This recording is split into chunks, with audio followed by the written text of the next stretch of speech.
I was raised up in local government, brought up in it, right?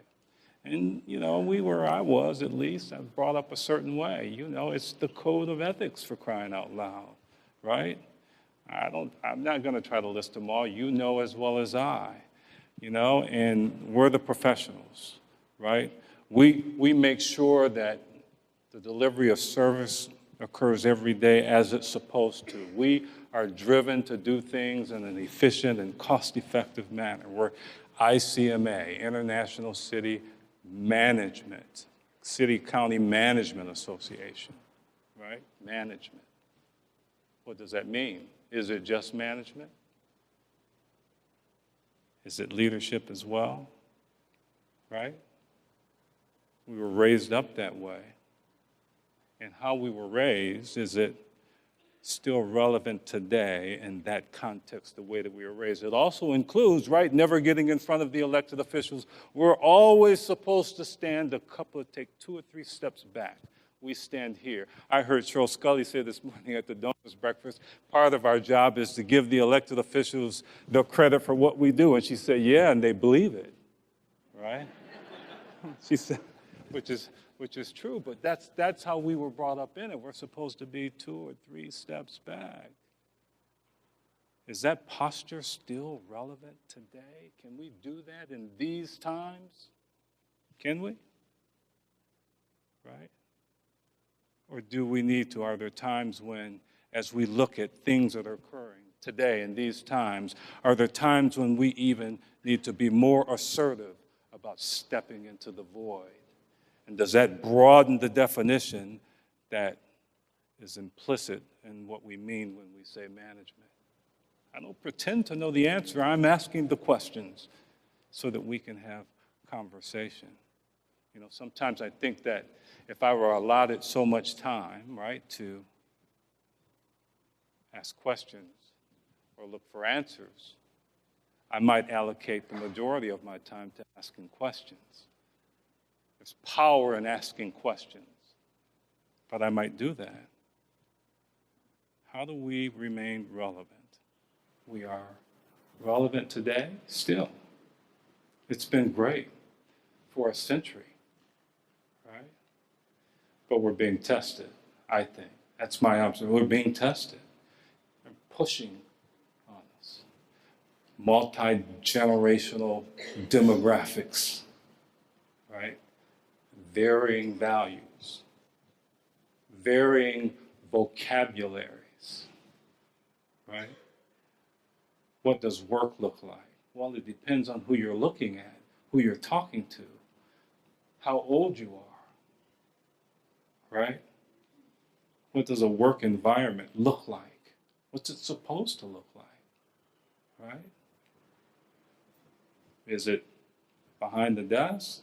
I mean, that's the traditional deal, right, with all of the walls. Well, we see other environments, work environments that aren't like that. We know the vocabulary's changed. We talk in terms of thought design. Thought. What the heck is that? It's in your organization now. We throw around the word innovation all the time, right?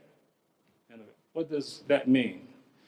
Does innovation belong to anyone? But it sounds like sometimes it belongs to people a lot younger than me, right? I'm trying to avoid, because I heard one of my board members say they hate the M word, so I'm not. That's millennials. Oops, I said it. That's millennials, right? Does it belong to them? I would argue that it does not. It doesn't belong to anyone, right? There's room, there's space for everybody, right? It doesn't belong to just the big cities. It doesn't just belong to Austin or Seattle or Portland or these cities that are more known for that, right? It can occur in the smallest environment. Remember, minimum viable product. It can start out this big, right? What about information sharing? What about citizen engagement and how all of that has changed the social network, right? Making all kinds of things possible in terms of people communicating with each other. Even in this role as executive director, I'm still very much a city manager. I just am. And so I look at, things through those lenses. And part of that for me has entailed, and I'm known for saying it, pushing to the edge. I believe in being on the edge of my seat because it's the passion that I feel, and I can't help that either, right? The relentless pursuit of the best, being excellent, all of those things, the relentless pursuit, creating an environment that encourages people to pursue their greatest potential in all things all the time. That's what I think we're supposed to be doing, right? Our job as leaders in this business is to try to create that environment. We don't have all of the answers. I told you that about this gathering today, right? Relentless pursuit in the context of what we believe in, the code of ethics and professional conduct, and the rest of the stuff that you've committed yourself to in your own communities in regard to values, corporate values and principles. Valuing employees. I'm telling you about things and conversations I've had in ICMA that have resulted in some of the things that you see as new and different. Valuing employees, not just in the context of that particular thing that you hired them to do, right? That job description, because that's fairly narrow, I think, because they have more. Their values more than that. They have that. They have their education. In combination, they have wisdom that comes with that. And I just ask the employees, everyone, to bring that with them every day because it's all relevant to what we do. And when you think about valuing the people that you engage with, that you interact with in that context, right, I would submit that all kinds of things become possible, even things that may have seemed insurmountable before. It's that diversity of thought, right, and experience and education, right? It's all of that.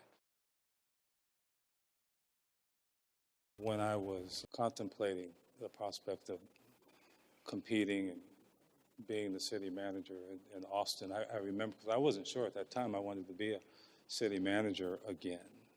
I wasn't sure I was an assistant city manager in Fort Worth, but ultimately when I made the decision to get engaged in that process, asked to, and along the way I remember thinking to myself that if I'm going to do this again, I want to get it right. I'm not sure I knew what that meant when I said it, but I knew it had something to do with work I needed to do. Not reading a book or anything like that. It wasn't like that, but I want to get this one right. And and I remember thinking things like what I'm doing today, about, what does it mean to be a leader? And sort of concluding it means letting them see, even if you're an introvert. Scary stuff because it means being vulnerable. Who wants to be vulnerable? Letting them see, least of all an introvert. Letting them see, right, Martha? Letting them see, right? Authentic, wanting to be authentic, right? I was talking to some other people around the conference in the different rooms that I visited, and I talked about a little bit about authentic leadership in the context of the lack of civility that seems to exist today in public discourse. The lack of civility that seems to exist today even in public behavior, for crying out loud, right? And why is that the case? And, at least part of the conclusion that I've come to is that leadership, authentic leadership, I think to a significant degree that there's a void because it takes courage. That's my answer to your question, by the way. It takes courage, right? Authentic leadership. But I suspect you know it when you hear it. You know authentic leadership when you see it. And when you're in the presence of it, you feel it, right? You feel it. You see it. You hear it.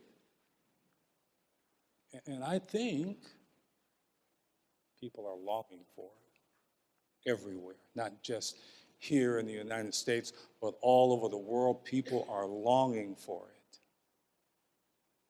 And in the absence, there's that kind of void that I talked about before and raised the question of, do we step into the void, right? That pushes up against how we were raised. Do we step into the void? And in the absence of authentic leadership, you're apt to get anything might fill up that space, even something that may not be in the best interest of those we serve.